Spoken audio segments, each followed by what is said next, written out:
When it comes to fighting games, I can only see two real reasons for people buying them. The obvious one is to get some sort of frustration out while beating the ever-loving crap out of one of their friends, who's actually twice the size of them in real life, or to see girls bounce humorously up and down with a sword no real human male could ever really hold. Now, if you haven't guessed by now, Soul Calibur falls into the second category. If a character hasn't sporadically been losing clothing, Namco has figured out ways for all characters to somehow become more sexually thrilling. Just look at Talim's pants, if you can call him that. However, I have to be fair, I've always liked Soul Calibur, ever since I got my grubby paws in the second game just to play as Link. Yes, that's right, I bought a real fighting game to play as a fairy boy. Though in his defense, he kind of fits in with the rest of the cast. Just look at all the guys like Maxi, or even worse, Valdo. Ugh. Honestly, what is he, some sort of sex slave? Anyway, Soul Calibur 4 was released on the Xbox 360 and PS3. The Xbox 360 got a nice blue box with some good guys on it, and the PS3 got an evil red box with some bad guys on it. In my personal opinion, they should have reversed that. Now you're probably wondering, wait, those two characters at the top of the boxes, who are they? Let me answer your question right now. Shut up, I'll get to them later, don't rush me.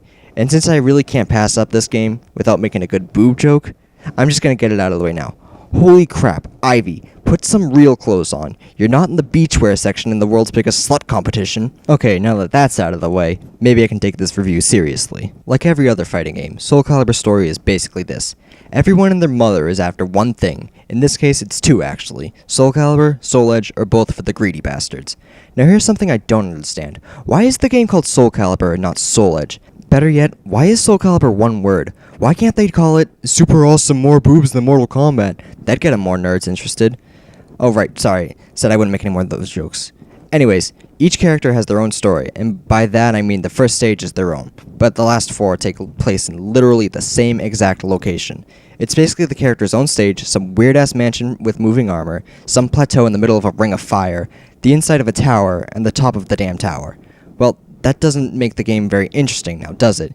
Each character has their own beginning story, but it's all in type, and I'm supposed to be some big manly man after the most evil piece of shit I can find, to finally defeat the evil pirates that have taken over my village. So I don't know how to read. At least the final cutscene for each character is actually a cutscene, and it's beautifully made.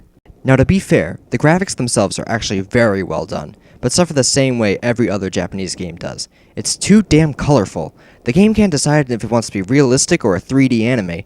Not to say that I don't like it, but I know a lot of my friends give them game crap for it, passing it up for a game like Mortal Kombat. Speaking of Mortal Kombat, another interesting idea Soul Calibur 4 had was the critical finish. Now these are activated when your enemy blocks one too many times, and some red orb explodes on their health bar or something. Now this would be interesting, but I've only managed to use Yun Sung's after rapidly using the same move over and over. Now if someone did this to me on an online match, just for a damn finishing move, I would honestly just rage quit. Another idea Soul Calibur has incorporated is, oh god, you have got to be kidding me. The ability to break through armor. Well, not just break armor, in fact you completely destroy it, or rip through shirts. Namco, you're making this far too easy, and I'm starting to feel bad. I like you, Namco, but there's a lot more boobies in this game than there are in any odd Japanese hentai game. Wow, did I just make that joke? Excuse me, I'm gonna go wash my eyes and mouth out with soap.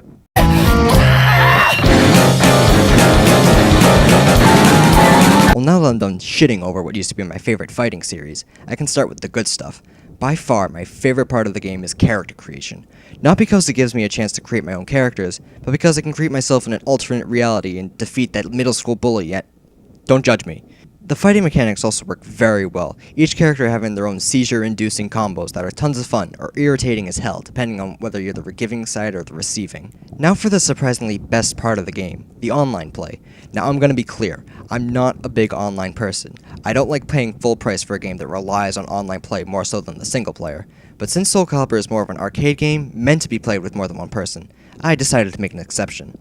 Though there's always the occasional annoying 9-year-old with an internet connections from the early 90s, most of the matches are a lot of fun, even though I really never win. Most people are fair, and it's always interesting to see what kind of odd creations people make as well. Now for the worst part, as if video games haven't sucked the balls of Star Wars enough, 3 characters actually made an appearance in Soul Calibur 4. Yoda, the most broken character in the entire series, the Apprentice, the second most broken character in the entire series, and Darth Vader, who would cost money for me to play as, but I've heard he wasn't broken. Even so, not only is 1 out of 3 not a good ratio, if the characters aren't fun to play as, or against, why would you even put them in there? It seems like everyone's trying to squeeze themselves into fighting games now. I heard people claiming they wanted Marcus Phoenix in the new Mortal Kombat. But people seem to forget, Scorpion may have a sword, but let's see that go up against a frickin' chainsaw.